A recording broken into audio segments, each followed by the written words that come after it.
চাঁদ জয় গুরুচাঁদ। আমি এই মুহূর্তে আছি ঠাকুরনগর গাতি। এখানে আছেন শ্রী শ্রী হরিচাঁদ ঠাকুরের তৃতীয় ভাই তথা বৈষ্ণব দাস ঠাকুর। সে বৈষ্ণব দাস ঠাকুরের বংশধররা এখানে আছেন, তার পঞ্চম পুরুষ এখানে আছেন এই গাতিতে। এবং এখানে এসে একটা জিনিস মনে হলো যে ওরাকান্দির একটা সাপ এখানে খুঁজে পাওয়া যাচ্ছে। পাশে একটা বিল আছে এবং এখানে একটা ওরাকান্দির সাপ পাওয়া যায়, সেই বিলের চিত্র। আমি একটু মন্দিরটা দেখানোর চেষ্টা করছি। যদিও এখানে বৈদিকতার ছাপ আমি খুঁজে পেলাম না। এটা হচ্ছে বৈষ্ণব দাস ঠাকুরের প্রতিকৃতি, ঠাকুরনগরের কাছে মন্দিরটা। আমরা একটু ঠাকুর বংশের কারোর সঙ্গে একটু কথা বলার চেষ্টা করব। জয় হরি বল। জয় হরি। আপনি হচ্ছেন হরিচাঁদ ঠাকুর তার যে তৃতীয় ভাইয়ের যে বৈষ্ণব দাস ঠাকুর তার বংশধর। কততম পুরুষ আপনি? পঞ্চম পুরুষ। আর এই হচ্ছে আচ্ছা, প্রণাম জানাই মা। জয় হরি বল। ভীষণ ভালো লাগে। আর এই হচ্ছে ষষ্ঠ বিপ্লব ঠাকুর মশাই। আসলে আমি এখানে এসে যা দেখলাম ভালো লাগলো।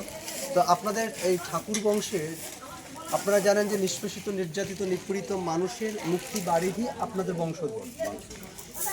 এবার আপনারা দেখতে পাচ্ছেন যে আমি সবসময় একটা জিনিস তুলে ধরছি যে পঞ্চভ্রাতার একটা মন্দির হোক ঠাকুরবাড়ি কেন্দ্রিক এবং ঠাকুরনগর কেন্দ্রিক, সেটা নিয়ে আমি আন্দোলন করি। কিন্তু আপনারা কি ব্রাহ্মণ্যবাদকে ছাড়তে পেরেছেন? আমরা খুবই চেষ্টা করতেছি ছাড়ানোর জন্য এবং ভক্তবিন্দুকে বলতেছি যে আমাদের গুরুচাঁদ যে শিক্ষা আমাদের দিয়ে গেছে, যে গুরুচাঁদ যখন হরিচাঁদ ঠাকুর গুরুচাঁদকে স্কুলে ভর্তি করতে যায়, কোনো স্কুলে ভর্তি নেয়নি, তখন হরিচাঁদ ঠাকুর মুসলমানদের মাদ্রাসায় ভর্তি করেছে। সেই খুব কষ্টে পড়াশুনো করেছে। এইভাবে পড়াশুনো করে মানুষের গোহল ঘরে দিনের বেলা গরু থাকে না, সেই ঘরে সবাইকে নিয়ে পড়াশোনা করেছে এবং শিক্ষার আলো দিতে চেষ্টা করেছে। গুরুচাঁদ ঠাকুর স্কুল করেছে অনেক এই শিক্ষা দিতে, যে আমাদের জাতি, এই নিষ্পৃত জাতি যাতে উদ্ধার হতে পারে। শিক্ষা না হলে এদের আলো হবে না, এরা খুব নিচেই ছিল। তাই শ্রী শ্রী গুরুচাঁদ ঠাকুর তাঁর ছেলে গুরুচাঁদ ঠাকুর নেমে আসছে এই ধরাধামে। তাই এসে এই আমাদের পতিতকে উদ্ধার করার এত প্রকল্পরা চেষ্টা করে গেছে। আমি ঠাকুরমশাই আপনাকে বলতে চাইছি যে এখন দুই বাংলা নিয়ে একটা ঝামেলা হচ্ছে। অলরেডি শান্তনু ঠাকুর ঘোষণা করলেন যে আমরা ব্রাহ্মণ্যবাদ বর্জন করে মতুয়া বিধানে সব কিছু করব। কিন্তু তাদের বংশধরের মধ্যে, বিশেষ করে যশোবন্ত ঠাকুরের বংশধরদের কিছু কিছু ডালপালা দেখতে পাচ্ছি, তারা কিন্তু নিজেরাই ব্রাহ্মণ্যবাদের আতুরঘর হয়ে রয়েছে। এই জায়গাটায় আপনারা পারিবারিকভাবে আপনারা কি একদম বিশুদ্ধ স্বাধীন স্বতন্ত্র মতুয়া ধর্মকে স্বীকার করে গ্রহণ করছেন? হ্যাঁ, আমরা মতুয়া ধর্মকে গ্রহণ করেছি। আমরা ব্রাহ্মণবাদী বাদ দিয়ে দেবো, ঠিক আছে? বাদ দিয়ে দেবেন না দিয়েছেন? দিয়েছি, আমরা বাদ দিয়ে দিয়েছি। কিন্তু এসব হবে না।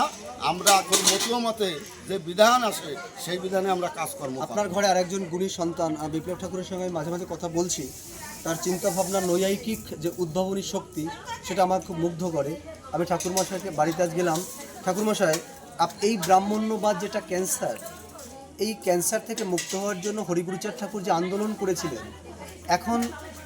এখন সেই আন্দোলন আপনাদের ধরে রাখার জন্য আপনারা কি পরিকল্পনা নিচ্ছেন? আমাদের ধরে রাখার জন্য আমাদের পারিবারিক দিক থেকে আমাদের বংশীয়ভাবে যেই নির্দেশনা গুরুচাঁদ ঠাকুর হরিচাঁদ ঠাকুর দিয়ে গেছেন, সেই নির্দেশনাগুলো আমাদের পালন করতে হবে।